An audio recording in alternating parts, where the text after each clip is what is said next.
God. Jeez. Oh, that's it for him.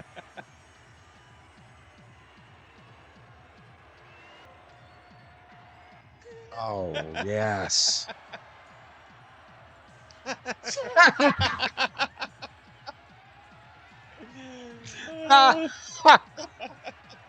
Well, how are you all doing today? Welcome to the second installment of RPG Cinema, and I think we got a real burner here today. Deathstalker from 1983, starring Rick Hill. I don't know if he was the star. Well, sort of. Barbie Benton. Barbie Benton, yeah. Princess Codille. This was a kind of a cult classic made in Argentina. Roger Corman. This is a Roger Corman Well, it film. was It Roger is, yeah. Corman. Yeah. Yeah. This movie was riding the coattails of, Conan, both Conans actually. And, Oh, yeah, for sure. Yeah, you can tell. The movie may have been written by a 13-year-old. I mean, as far as like the stuff that goes on, we talk about maybe how to use this in your RPG game. It sounds like it was written by a 13-year-old GM back in the day, doesn't it? Yes, it does. And yet easier to follow than Sword and the the Sorcerer. Sword Yeah. and the Sorcerer. Yeah, Yeah. they're easier to follow. Yeah, I will say the movie. Straightforward plot. Yeah, the movie is very straightforward. So, I don't want to say classic, but a standard tale. Right. Um, Standard Sword and Sorcerer movie. Let's just get this out of the way right now. There is a lot of female violation in this movie. I was well. It's just a lot. You were saying that. I was going to say I'd like to address the 800-pound naked gorilla in the room by addressing the amount of nudity in this movie. All the time, everywhere. Right, It's everywhere. relentless. Yeah. It is. Like I was surprised. I was pleasantly surprised. Yeah, there's Yeah, I didn't say disappointed. Yeah. okay. So let's get into it right now. The story starts with some of that female violation that permeates the movie. Oh my God, it's everywhere. A bunch of beast men are menacing this poor woman on the ground. And then a guy comes up and I don't know if he's trying to make a deal with them or something, but he ends up, I think, taking her. Does he not? Yes, yeah, he tries to escape with her first, probably Yeah. for his own Yeah. bout of. Yeah, she thinks she's getting saved, and this guy, Aggressive. and this guy's Yes. just going to violate her too. Yeah, So- right. So she just, this poor girl just keeps getting passed down the chain. So then, eventually, though, they run afoul of our hero, who's introduced pretty quick. And unlike Sword and the Sorcerer, we really didn't meet our hero until the second act. We do meet our hero right away here, do we not? Yes, and he's developed. Like the hero is developed in this, unlike the Sword and the Sorcerer. Like Yeah. they actually give you a guy. Yeah, I would say so. not Yeah, an he's empty a suit. yeah, he's not an empty suit. For all of his faults, you kind of Yeah. get him right away. Yes. So, needless to say, he quickly dispatches the Beastmen and the guy who's making off with the woman, and this woman probably thinks like, "Oh, now I'm free. Yeah, My finally hero made saved it. me." Finally made it. Well, guess what? Yeah, guess what? He You- wants a piece of the action too. yeah, he's gonna take his shot as well, but Yeah, you know he's not that kind of hero. he does so tenderly though, and she at least seems to enjoy it. But Jesus, good Lord, man. yeah, it's terrible. There is so much of that in this movie. No, Well, I'm telling you, it's when you go through this movie, you start to realize there's probably like 1,000 people in this kingdom. Half of them are bandits, and about 20% are women waiting to be violated. And I think the rest are just farmers and I normal made a people. comment when we were watching it that this land was just filled with pretty women. the women are beautiful. The peasants are beautiful. yeah. I wish you could go back to the 80s and just tell these filmmakers, there's other ways to show that life is rough than that. That's why I was surprised when you said Corbin, because I was going to say, I can imagine like the cigar chomping producer, just like Conan, only more boobs. Yeah. More. What does everybody love about Conan? James Earl Jones. No, the orgy scene. More orgies. Just like Conan. These low but more budget boobs. knockoffs. Yeah, they had to. They didn't have the budget, so they couldn't get top actors.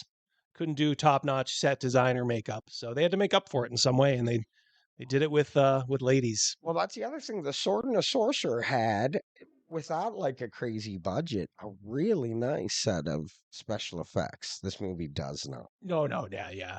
Matter of It fact, does. they didn't even have enough budget for special effects to show like a sword actually hit somebody.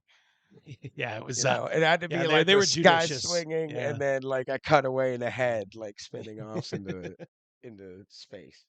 Well, all right. So we meet Deathstalker, and I do believe that's his name because he is referred to as Stalker Yeah. like throughout. It said that it was his nickname, and I don't know if they ever gave his real name, but Yeah, in the thing it maybe says it's that in it was one of his the maybe it's in nickname. one of the sequels. Leroy Deathstalker. Yeah. Fortunately, when he tries to go in on the poor victim at the beginning, he gets sidetracked by some old man, and she definitely escapes. And then he's just like, oh well. So he moves on. There's plenty of other women. Yeah, Trust he me. just right. so then he comes into the encampment of, I think it's the former king of this realm, who we find out is the father of Princess Codille, played by Barbie Benton. Right. And he tells Stalker, essentially, hey, that bastard Munkar has my daughter. And I guess Munkar was his former magician, who I guess took over, the classic tale of the underling. Right. You know, In a scene right out of Conan too, the king like begging Yeah. for his daughter to be rescued. But unlike in Conan, the king says, a hero could go in and save my daughter. Deathstalker stares him in the eye and says, A brave man could get inside Munkar's castle and kill him. You need a fool. No, a hero.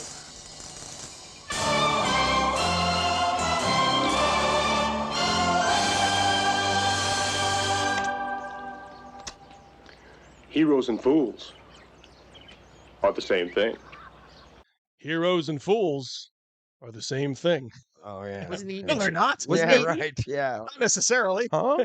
Wasn't he eating a chicken leg at that point too? Yeah, well, Oh my gosh. yeah, Yes, well, there was that. yeah, we'll talk about that in a few minutes. Yeah, because Deathstalker has an odd habit that we picked up on. So he basically says, nah, I'm not gonna rescue your daughter.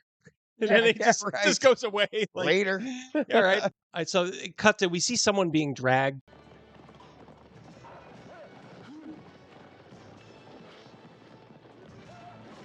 Oh, Jeez. dude got the Sonny Bono treatment.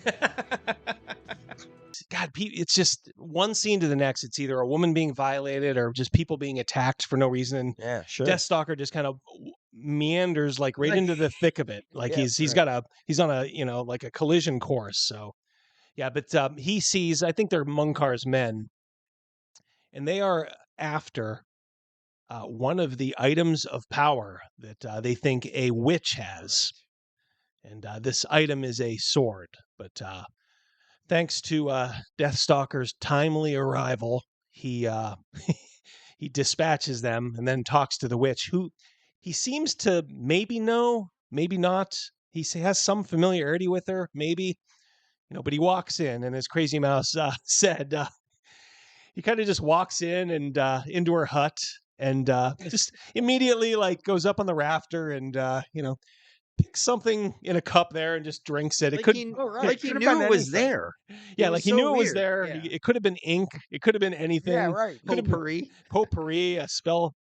Yeah, just like when he did when he saw the king. He just kind of walked up and Helped himself. grabbed a joint off of the chicken or the sure. mutton or Christmas the goose. dog. Yeah, the dog, as I think it was implied. Right, it was dog. Yeah. Right, that was right.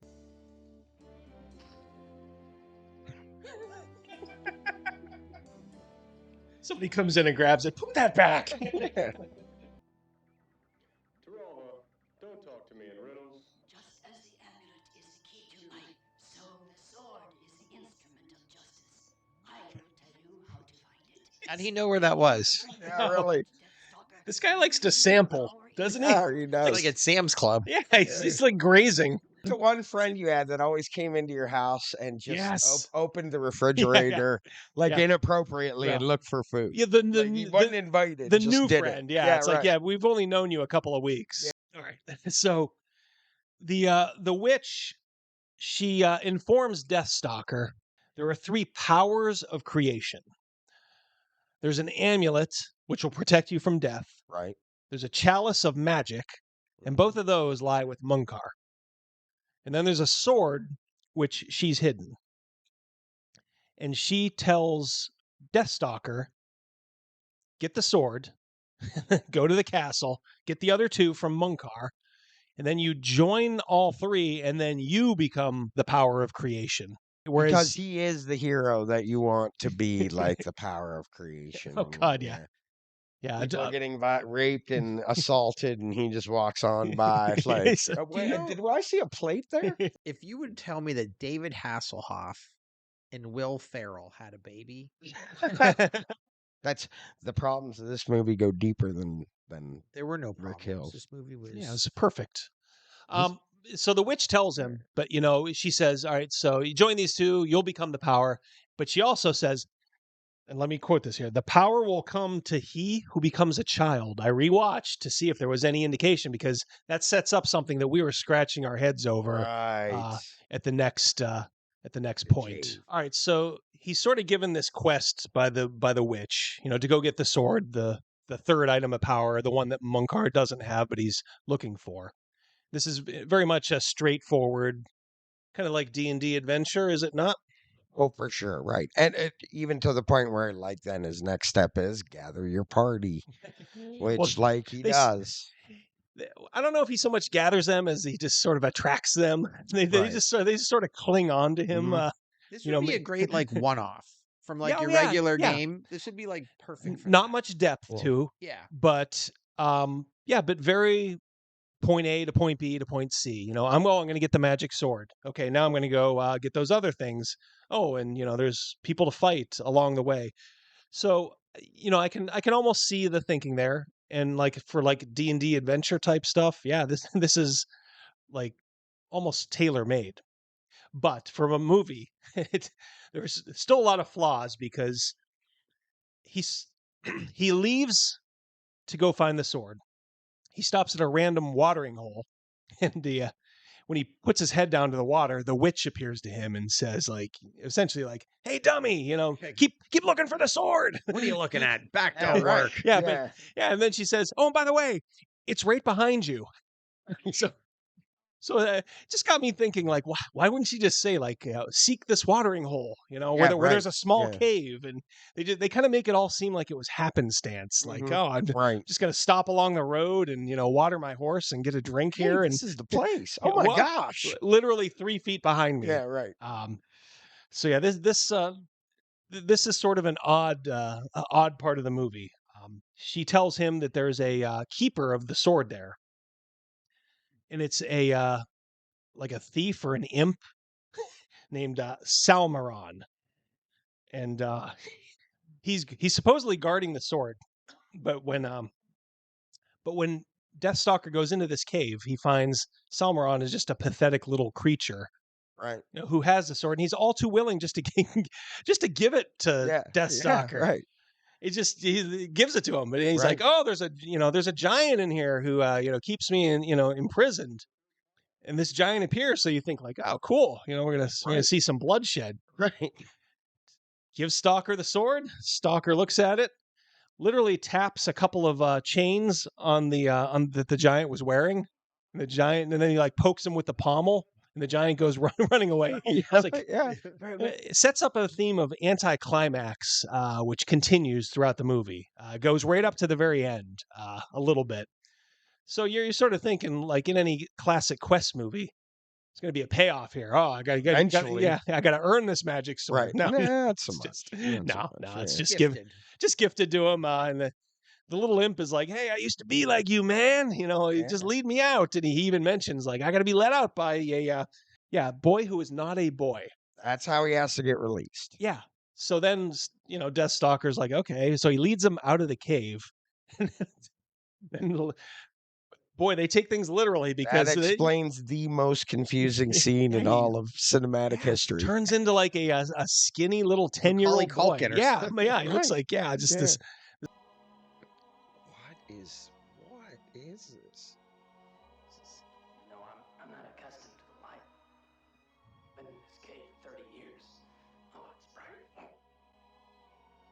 Why is he a little kid? I don't know. Is that his stunt double?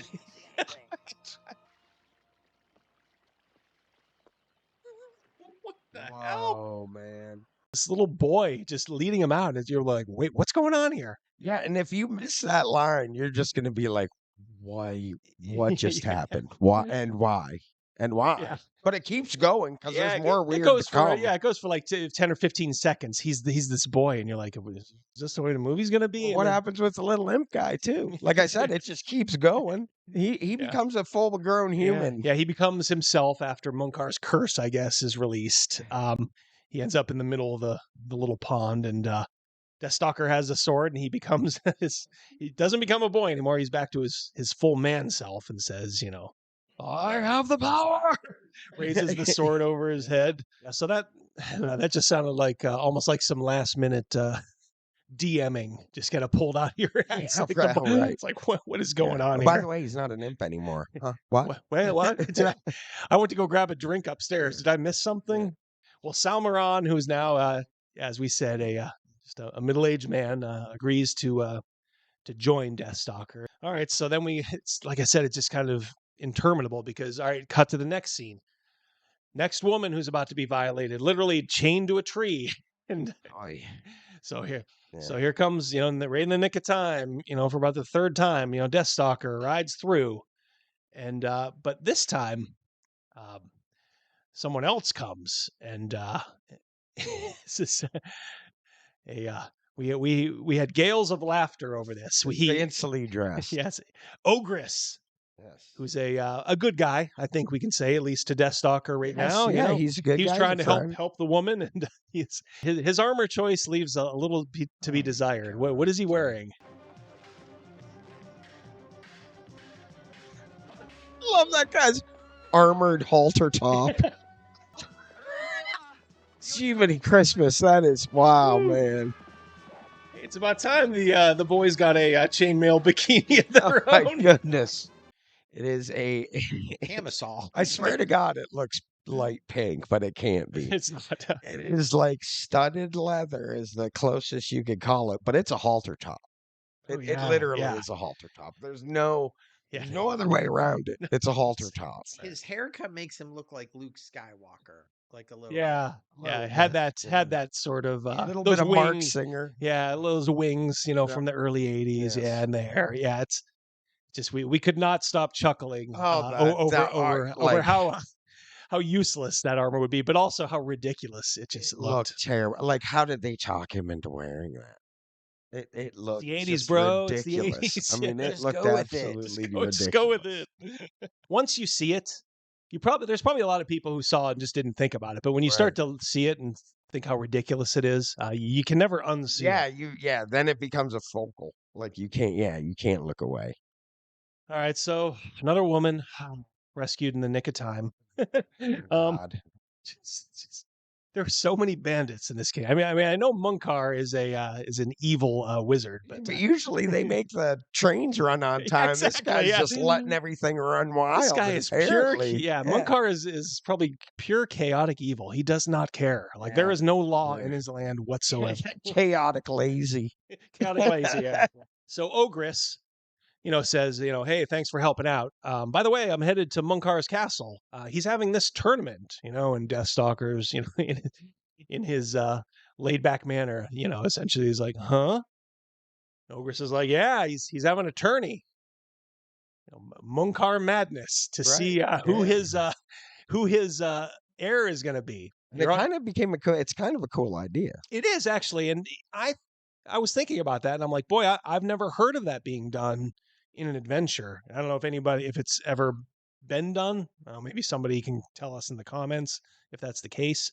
But yeah, I kind of thought like, it really is cool. But when you see what's behind it, you'll slap yourself in the head and go like, duh, why didn't I think of that? Why didn't I think this was the reason for this tournament? But it's enough to say. Even that's cool. Yeah, like even the reason for the tournament's cool. Right, it all became a kind of a cool thing. actually- Yeah, it is, it's kind of neat. Yeah. And it's the idea of the tournament's really cool. And even not just for the idea of the movie, but folded into the D&D stuff. It's a cool idea all the way around. Yeah, for sure. So they're like, all right, Deathstalker's like, well, I got to go there anyway. So he's, I might as well enter. might as well Yeah, go. why not? Might as well go. And then he's probably thinking in his mind, like, yeah, that princess is going to be there. I guess I could check that box off too. He's Yeah, probably just right. thinking all this in his mind. Like, stuff just kind of falls into his lap, doesn't it? Yeah. I think he Deathstalker. just kind of rides his horse and then boom, Yeah, there's there it there's a is. fight. Dude, he Boom, walks there's up to, he opportunity. stops at the first place to get a drink, and the sword's right there. Exactly. I mean, this is a guy He that lives a charmed yeah, life. right. All right, but before we get to the second act of this movie, it seems like this movie's pretty short, so it seems like there really is only 2 acts in this movie. Right. It's not. Um, Yeah, it is not long. Yeah. Before we get there, no, there's not another damsel in distress or anything like that. But when they're camped for a night out in the wilderness, someone happens upon their camp, and they are almost taken by surprise. And Ogress actually crosses swords with what appears to be a bandit, a lone bandit, but it is revealed to be Kyra. Yeah, Yeah. Lana Clarkson. Yeah. By the way, a bandit traveling at night with really nothing more on than a cape. Yeah, she is. I mean, she like totally all the rest is exposed. Even for the standards of this world, she is pretty scantily clad. Just, oh my God, just for she got pure, nothing on. just for road Yeah. travel. Yeah, sure. You couldn't throw something over you. She had a cloak. Once Well- she cast that back, there's nothing there but like these two like straps that hold nothing. They're like they Yeah. don't control anything. They hold nothing. They're just Yeah, there. she likes to go commando, I guess. She does. She's, to her credit, She very very beautiful woman, Lana Clarkson. I guess they were so taken with her that she was in a movie of her own, Barbarian Queen, which was made a few years later by the same company. unrelated character. Unrelated character, but I think even that one spawned a sequel too. So we'll have to watch those sometime to see what they're like. I heard they're good, kind of like this, kind of good cheesy fun. And honestly, I'd like to see what she can do, with a little bit more. Sure. She was okay. Ironically, she puts clothes on for the orgy. Oh yeah, we'll get there. Oh, hey, spoiler alert. We'll get there. One little tidbit about her. In this movie, her sword is real.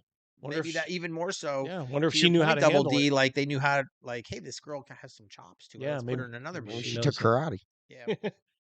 Knew how to Alright, swing a sword. So right after that, she of course she's going to the tourney too. Yeah, I want to be in the tournament too. Yes. I'm a Have four you seed. heard about the tourney? I'm a 4 seed. Yeah. No, yeah. Yeah. So she joins up, but not before Deathstalker takes his turn on her. Like I said, this guy just Oh gets my so much gosh, stuff yeah. like thrown in his lap. He like goes over to her in the There's night. like nothing about. Yeah, it's just like they're both just kind of like, Yeah, and she, all right. yeah, I thought it was funny too. Her and Deathstalker are going at it, and Salmaron, the former imp, is literally leering at them up in a tree. Yeah, sure, like, but of yeah. course, Yeah, he's just like right there. Yeah, like, all but yeah.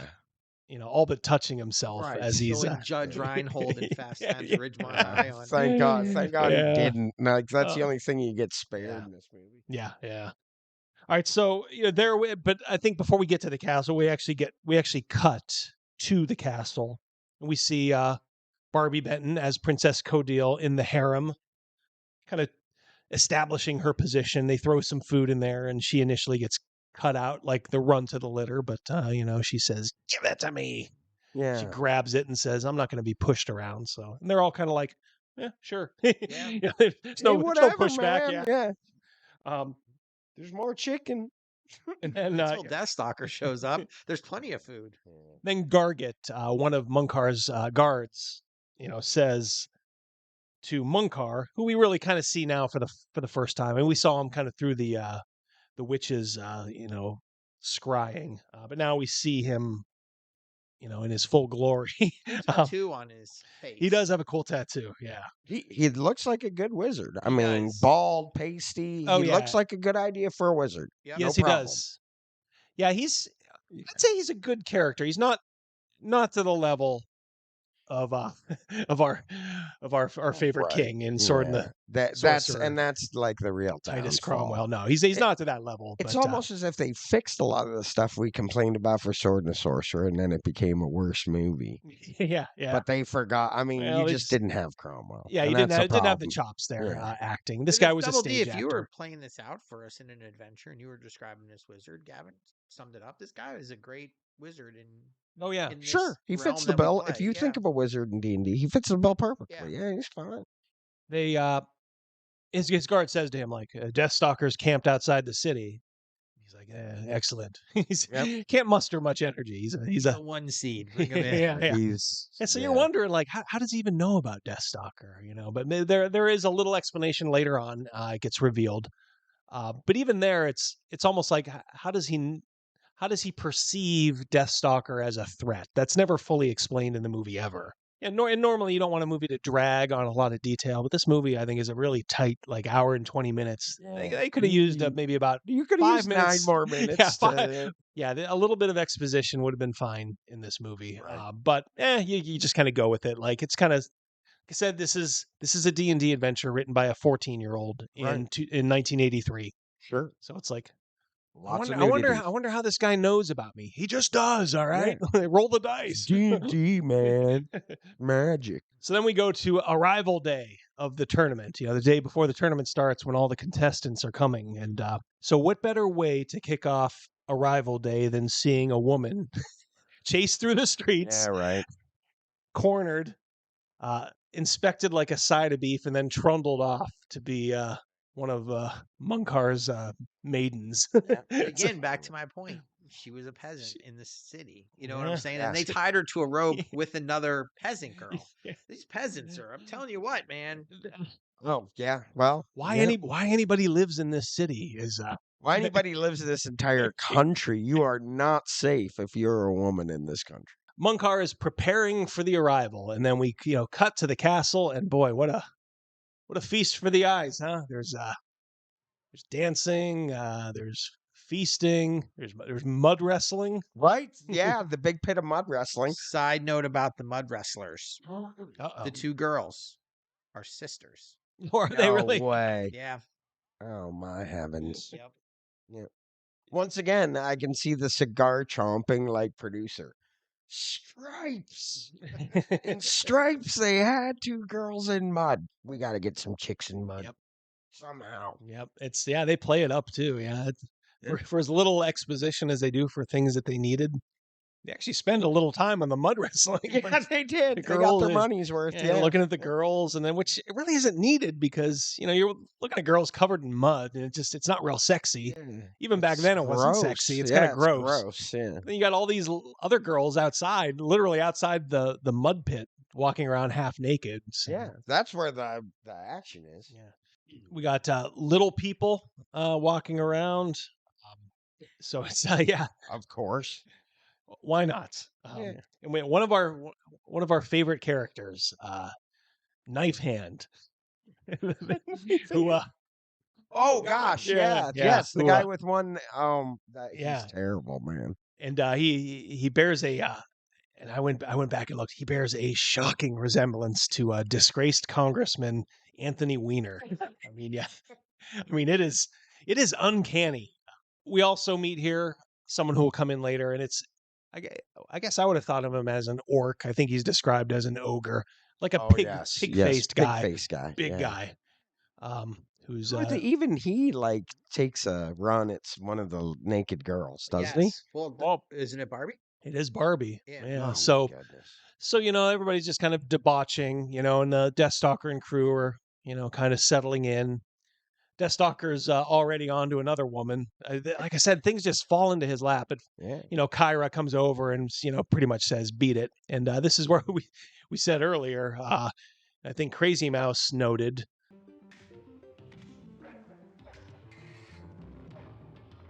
What? Oh my gosh! She doesn't even have clothes on. She's more dressed at an orgy than she was for a sword fight. Yeah. So the now modestly dressed Kyra is sitting side by side with Deathstalker, and then we see Munkar. So Munkar, he looks like he just took like an Ambien. He's very like low energy. Yes. Says, welcome to my tournaments. I'm old and tired. Which one of you is going to win? Will it be good or evil? He doesn't really seem to care. Obviously, he is evil. Right. So, and he, for the occasion, he puts out on display for anybody who wants to partake, Princess Codile, Barbie Benton. They chain her up. God, this is like the 5th violation already. It's starting to get tiresome a little bit. And this is a bit of trivia. This is the last time she was in a movie or did nudity. It was after this movie she strictly just did like Love Boat, Fantasy Island, stuff like that. But this was her last nude scene. This movie knocked it out of her. She's like, I'm done. I'm done. Yeah, really. Forget it. That ogre fondling me. Yeah, did it. Yeah, the ogre comes over and he wants to be the first one, and then we're like, we're not really going to see this, are we? Yeah, and, really. Then finally, someone steps up, and it's not Deathstalker at first. It must be said. It's just some random tournament guy. He just says, "No, you're not going to do that. I want to debauch her." Yeah, I'm the She's one. mine. Yeah, and that kind of starts like a Hal Needham, movie. Just everybody literally just turns to the person next to him and just punches them, and so it's like very, very apropos of the time period. Right. During one of the fights, the a passerby, and one of the big strong dudes just rips his arm off. Oh my God! Yeah, and beats him with it. That's lovely. Yep. Yeah, that was terrific. I love that part. Yeah. We also see Knife Hand in action here. He gets tossed around a little bit by the ogre, but eventually, Deathstalker ends up, I guess, rescuing Princess Codile very loosely. Yeah, kind of just picks her up. He gets credit. Gets credit for it. Yeah. And he is about to take her away, and Munkar is at the door, and he says, "Where are you going?" And then he's like, I was going to take her for the night. We're hoping he would do the right thing, although probably not. Right. And he's like, well, she's mine, but I'll send her up to your room later. And he's like, okay. Yeah, whatevs, man. Munkar, you do sort of get to know him here a little, and dare I say, like him. Even though he's a little low energy. Right. He's low energy. I have nothing against Munkar. You can tell he's when he reveals his plan. Not yet. No, not yet. You can tell though he's cold and calculating. Yeah, that's just kind of the way he's. See, that's what they're going for. Is like the evil, nonchalant type of guy, but he just really, like you said, he just comes off as low energy instead. Yeah, the director should have said like not that low. So we go to later on that night, and as Crazy Mouse mentioned, we see Munkar talking to Garget, his head guard. And they're talking about what to do about Deathstalker. And it's then that Munkar's plan is revealed. You cretin. There will be no winner. And when the contest is over, there will be no warrior alive strong enough to oppose me. Ah, you will kill the winner. Yes. And you will kill Deathstalker tonight. Pretty it's a slick. Great plan. Yeah, pretty slick. I like the plan. When it happened, now that we have seen the movie in hindsight, we're like, oh yeah, I didn't see that coming. I didn't see it coming either. Yeah, this movie, I maybe have a vague recollection of seeing part of it back in the day, but it just kind of HBO. Or something like that. But it seemed so cheesy to me, and I was like, whatever. So any memory I had was obliterated many moons ago. Any memory you had was all these boobies. That's sure. 13-year-old. Yeah, if I was tuning in for anything, I guarantee you, as much as we were role playing back then, I was tuning in for all the business. Oh, there's plenty to be had in this. Yeah, so Munkar is going to have them kill each other, and then he'll easily just take out the winner. Yes. But he also wants to make sure that winner is not Deathstalker. So he's going to murder Deathstalker in his room via his head guard, Garget, who this is, I guess, the first of the spells that we see Munkar using. And I will say this is a high point of the movie, that Munkar uses a lot of magic and a lot of very recognizable D&D magic. He polymorphs. You guys were calling it out as it was happening. Yeah, he polymorphs Garget into the visage of Princess Codile, Barbie Benton, and it's just one of many. And I'll note them as we go through, but yeah, he probably uses a good 4 or 5 recognizable D&D Right, spells. Right. And you see polymorph, but some of the other ones you don't see them in movies, and they do them in this. It's neat. It's good to see. So he sends Gargett up to Deathstalker's room. Yeah, so you're almost like, who do you root for here? The guard is going up to kill him. In the same respect, Deathstalker has banger. Yeah, he's him as everybody in this country always does when a woman walks into the room. He wants to violate her. So yeah, and who do you root for in this? You root for the people watching the movie, I Scott, guess, and just hope that what you think is about to happen isn't going to happen. So you root for yourself. But unfortunately, it doesn't. Deathstalker catches on somehow. I mean, I don't know if he senses it, but he rolled a 20. Yeah, he rolled a 20 on his check, and he's like, yeah, get the hell out of here. Right. And the guy's like, gladly. He's like, thank you, yeah. Thank God. He doesn't even care about his mission. He's like, at least I didn't get violated by Deathstalker. But when he goes out, he runs into Kyra, who's coming in, to maybe have a tryst with Deathstalker. And those two, they start to fight because he pretty quickly turns back into his normal self. Well, I mean, one could argue maybe that spell duration wore off or whatever. Yeah, for sure. Yeah, spell wore off. And now Kyra and Gargett are fighting outside. And this is also where we find out where the heart is in these peoples. And I believe it's located right about here, right in the appendix. Yeah, it's just somewhere right above, like, I think it's your left hip. That's where your heart is in this country. Yeah, they're fighting. They're fighting, and they're jawing at each other. And he clips her. Blink, and you'll miss it.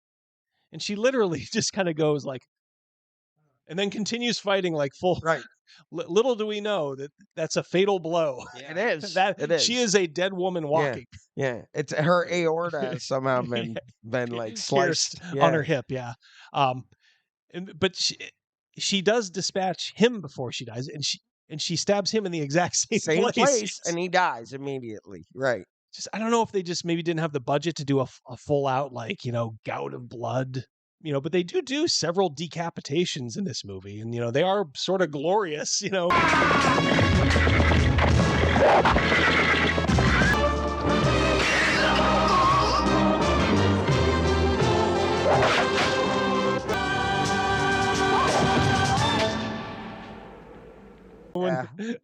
But like I said, that first one, it's kind of like they cut and then it's just a head slide. Yeah, right.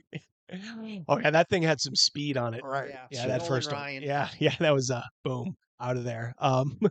So yeah, Deathstalker comes out too late, unfortunately. Gargett is dead, the head guard, but also Kyra lay dying. Yes, mortally wounded. Mortally wounded. Yeah, I guess we'll go with it. Those fatal hip stabbings. Deathstalker has to mourn. He doesn't really mourn her.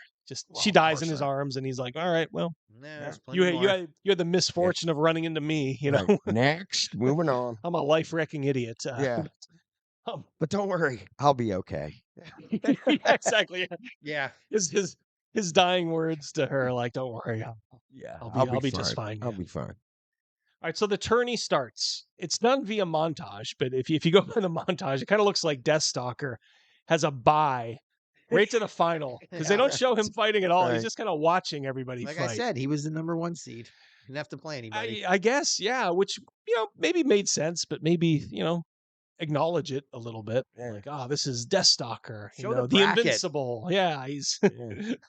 Why did anybody... I mean, you do not know that anybody else knows this guy other than who he randomly runs into. It should be said, I guess, Salmaron, the former imp, he's kind of running around too. He gets into some hijinks pretty soon here where he ends up, I think, in with the harem. Oh, if I'm not mistaken. Oh, yeah, and he has a good time. Yeah. He's having fun there. Well, all right, so there's some good scenes during the montage, including the one that we see in the opener, and that is our friend Knife Hand just getting pulverized into literally jelly. Oh, that was great. That's a real fun. That's a fun part to watch because, like, you do want that guy to go. It is. It looks just like Anthony Weiner versus Hillbilly Jim. I mean, it is That is it exactly. And who doesn't want to see that fight God, ever? Yeah, who doesn't want to see that? He literally turns into a bowl of soup. Yes, yes. Yep. Yeah. So the last fight is Ogress, Deathstalker's friend, played by Richard Booker. And I think we know something about Richard Booker. He was also someone else, was he not? Yes. He was Jason in Friday the 13th. He played Jason Part 3. in number 3. But if you go back, that's the first one where he dons the hockey mask. Okay. So he was the first Jason under a hockey mask. I think he wore a bag over his head or something in number 2 or something. Yes, he did. Yeah, there was that. Well, he wins his fight. He's the last one, and they kind of show him fighting a little. But then they cut to later that night of day 1 of the tournament, and Ogress is taken from his chamber and brought to Munkar's torture chamber. And we're like, oh boy. Yeah, this Another one down. For us, I've never seen this movie. And, I never saw it. Yeah. So to us, we were like, "Whoa, what's happening?"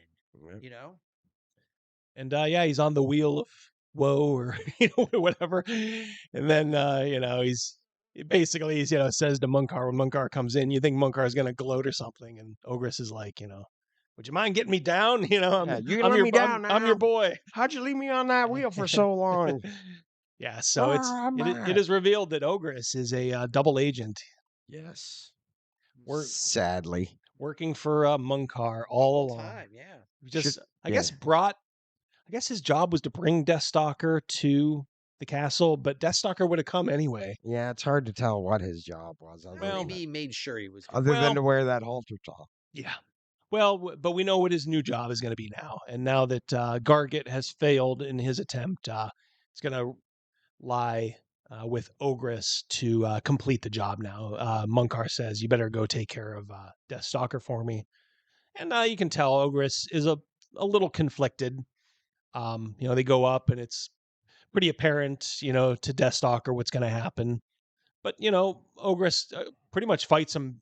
They fight barehanded. There's no tricks or anything. Right. A fight to the death barehanded. It's pretty brutal. Oh, yeah, sure. Yeah, it's a pretty savage fight. And of course, do we think Deathstalker is going to lose? No. The movie's called Deathstalker, not Ogress. Not called Ogress. That's darn right. Half the time it looks like they're punching the cameraman. Right. So yeah. But he ends up breaking Ogress's neck and says, goodbye, old friend. All right, so then we go right to day 2 of the tourney, and we go right to the finals, and we find out the ogre and Deathstalker are in the finals. Surprise, surprise. Yeah, surprise, surprise. Good fight. I can picture Rogan right there going surprise. Yeah. And that voice that he does it in. Oh yeah. Yep. thinking of you, Rogan. Of course, Deathstalker wins in the end, but it's a hard fight. Pretty well choreographed. Mm-hmm. And fair. There wasn't any chicanery. I did like that at one point. Munkar is like he goes to Princess Codile, like, now see where your rescuer is going to be when it looks like the ogre has the upper hand. Yeah. Immediately it gets flipped, and the ogre ends up being dead. Mm-hmm. Yep. So now the nightmare scenario for Munkar is revealed. He has Deathstalker as his heir. Yeah, now he's got to deal with Deathstalker. Cut again to later that night. It's very formulaic. It's like tournament, boom, night. Tournament, boom, night. Yep. And Deathstalker finally remembers after all this. He hears the voice of the witch in his head, like, "Hey, dummy, back to work. Get back to work. Get that amulet." Duh. Yeah. The reason you're here is not to win the tournament. Knucklehead. He's just things fall in his lap. He has to be told what to do. Right. He's like very. Really. He's like the trust fund kid of the this kingdom. What were those twins that supposedly founded Facebook, and Mark Zuckerberg had to the Vandertoss twins or whatever? Yeah. Winklevoss. Yeah. The Winklevoss twins. Yeah. He reminds me of the third one. Fredo. Fredo Winklevoss. All right, so Deathstalker says, "Oh yeah, immediately maneuvers his way through the castle. Apparently knows exactly where the amulet that will protect you from death is. At this time, it must be said, Munkar polymorphs himself to look like one of his henchmen, and I guess his plan is to ambush Deathstalker as he's going for the amulet. And he tried to do it with a weapon. I guess that's not his forte, man. And he probably had better magic to do there, but magic missile still. Yeah, magic missile or something like that. Well, for one thing, you're a wizard, man. What are you trying to kill somebody with a sword or knife for? You're a wizard, man. Choke the guy out with spirit power or whatever. Why are you trying to beat? It goes very badly. Trying to beat him at his own game. And I must also say, if I was Munkar, I would not leave this amulet to chance. I mean, maybe it was bait, but it's just too powerful to lose, and it protects you from death.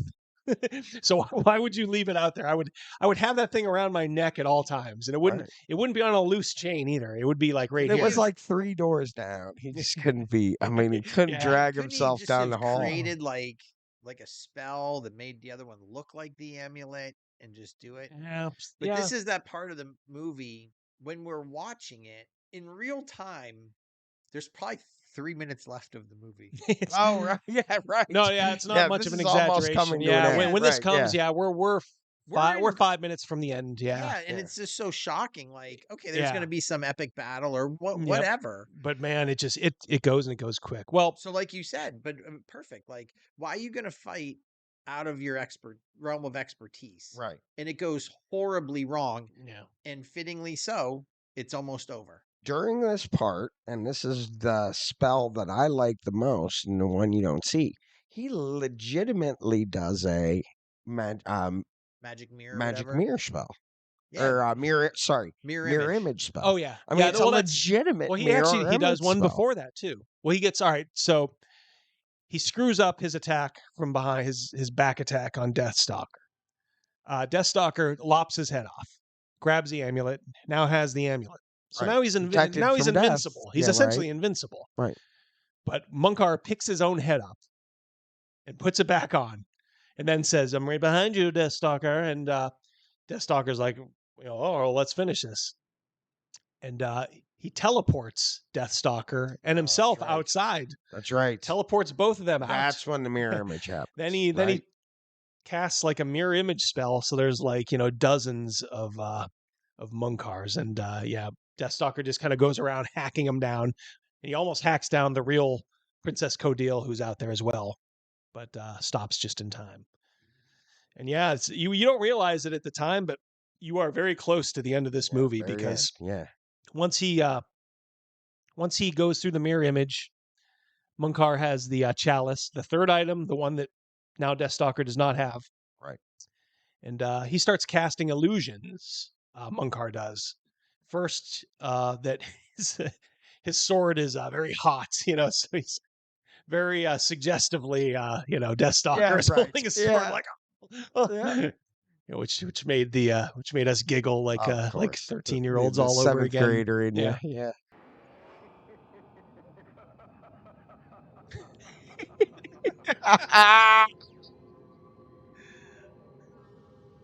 Help him, Barbie. But so that doesn't work because he hears the voice of the witch saying, "Yeah, get back to work. Why are you playing with yourself? Yeah, why are you believing these dumb illusions?" And he's like, "Oh yeah," he looks at his hand and it's not damaged anymore. Right. And then Munkar casts one last illusion of fire, a fire barrier between them, and Deathstalker just walks right through it. At this point, he can't be fooled. Nope. Or damage. He's holding the amulet. Right. Yeah, he's got the sword, the amulet. But the magic is legit, like the D&D magic in this. Yeah, it's legit. very and impressive. That's where this becomes a they must have done their homework movie. A little bit, right? Can't tell me somebody on here they didn't have a consultant being like, "Well, just do this spell, just do this." We can take inspiration from this. But Deathstalker walks through the fire, and this is one of the most anticlimactic things ever. Munkar's literally clutching at the cup, and Deathstalker just kind of walks over and grabs it from him and says, "Give that to me." And he's like, "Meh."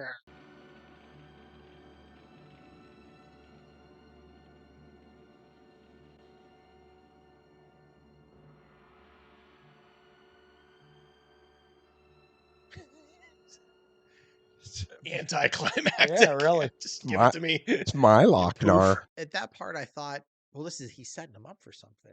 Yeah. Right, right. And yeah, nope. he's pulling No, an he's not. emperor. Yeah. Yeah. No. Oh, I'm so weak. No, nope. luck. He's not. Yeah, He's no not luck. fooling. It's over. Yeah. Right. Instead, all the townspeople are now coming out to see what's going on, and Deathstalker pretty much just throws Munkar to them. And boy, they get to work quick. Oh, sure. I mean, they got horses ready there. They're going to tie him up and draw and quarter him. Draw and quarter him like on the spot. It's wonderful. Yeah, Which they went, yeah. Yeah, which I was thinking after this. It's like they were planning it in advance. Yes, Boy, if it's we like ever get a hold of this guy, make sure the horses are ready. Yep. I was thinking before, like this guy survived a beheading.